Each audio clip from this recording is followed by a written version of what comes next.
Ассаляму алейкум шеберлерім. Бүгін сіздерге дәл осындай тақияның тігілу жолымен бөлісетін боламын. Міндетті түрде видеоны соңына дейін қарап, менімен бірге болыңыздар және қолдау білдіріп отыруды ұмытпаңыздар. Бір жасқа болғандықтан бас айналымы 46-47 см болады. Менің жағдайымда 46, мен оған қосымшаға 1 см қосып бердім. Және радиусын 8,15 етіп алдым.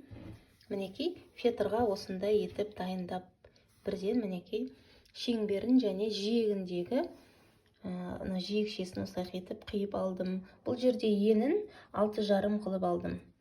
Баланың басына ыңғайлы, биіктеу болғаны жақсы. Өте жіңішке болса, баланың басына тұрмай, тақиямыз құлап қалатын болады.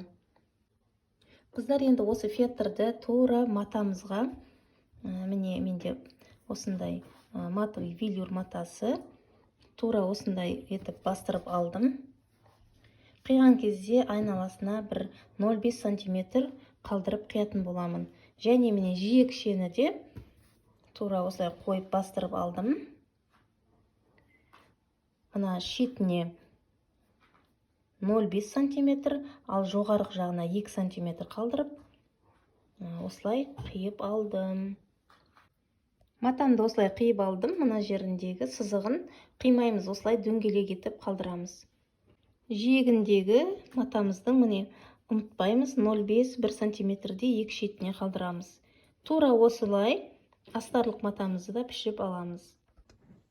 Мінекей қыздар, фетрімізді осылай қосып зигзагпен тігіп аламыз. Ол үшін мына дөңгелегімізді аламыз. Мына жері бар ғой бізде, міне соған міне айналдырып отырып, мына жиекті қойып, зигзагпен соңына дейін тігіп аламыз.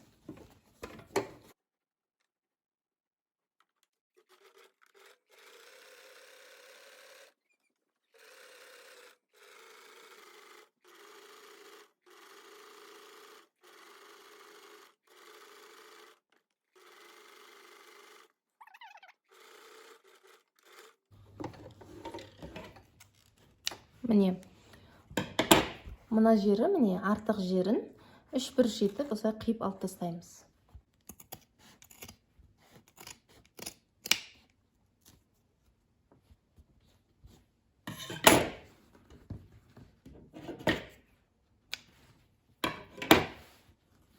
Енді қыздар, міне осылай қосып тұрып, зигзагпен тігіп шығатын боламыз.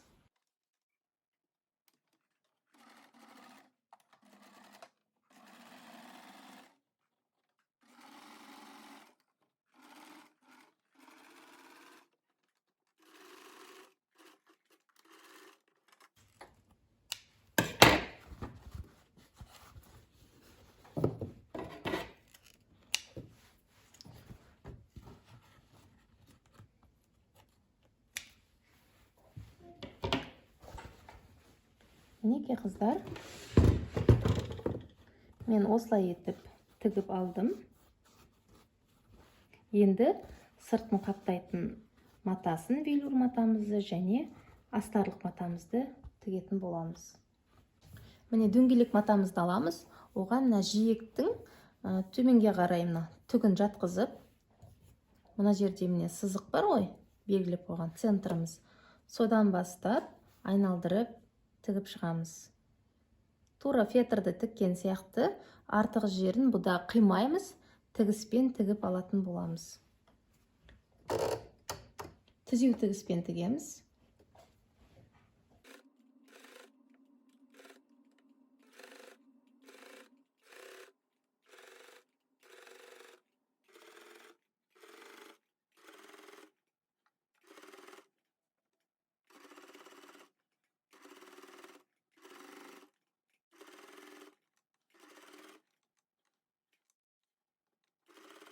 Шетіне келдік қыздар, міне закрепка беріп матамызды аламыз.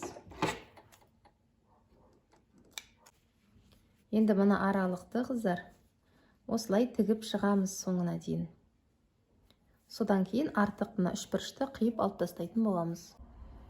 Осылай үшбұрыштан бастап сызып алдық қой. Сол сызықтың үстінен бастап тура осылай тігіп аламыз.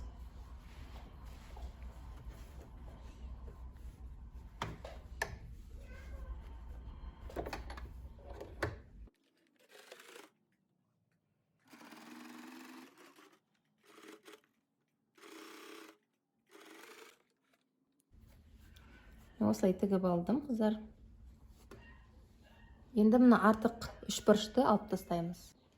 Енді мінекей тақиямызға кигіземіз. Тартып, жақсылап тігістерін бір-біріне келтіріп, мына артқы тігіспен матамыздың міне артқы тігісі мен фетрдің артқы тігісі бір-біріне келіп тұруы қажет. Жақсылап тартып, әдемілеп кигізіп аламыз. Осылай кигізіп алдым. Енді міне бізде артық қалу керек осылай. Біздер бағана матаны қиған кезде 1,5 сантиметрде артық алған болатынбыз. Мінекей соны ішке қарай қайырып, клейлеп тастаймыз. Ыстық клеймен клейлейміз. Ал қазір астарын тігуге кірісеміз. Астарында тура қалай мына сыртын қалай тіктік, тура сондай қылып машинкада тігіп алатын боламыз астарды. Қыздар, бізге енді осындай ыстық клей қажет болады. Мінекей астарымызды осылай тігіп алдық. Бірінші мына жиегін, енді мына жиегін клейлеп аламыз. Ыстық клейімізді ақырындап жағып жиегіне.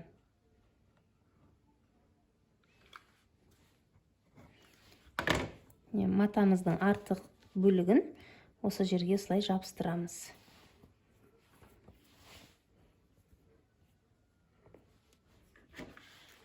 Барлығын айналдырып осылай клейлеп аламыз.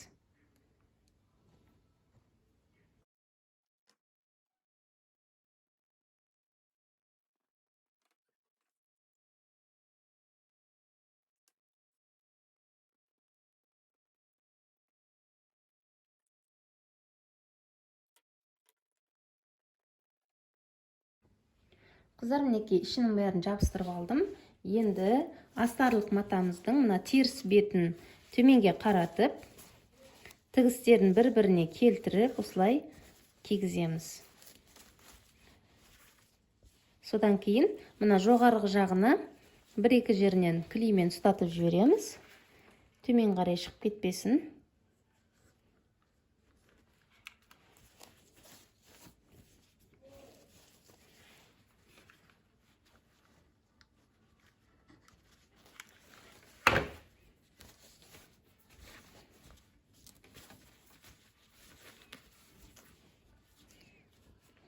Енді мына артық жерлерін, қыздар, артық жерлерін осылай қайырып отырып, осы жерге клейлеп шығамыз айналдырып.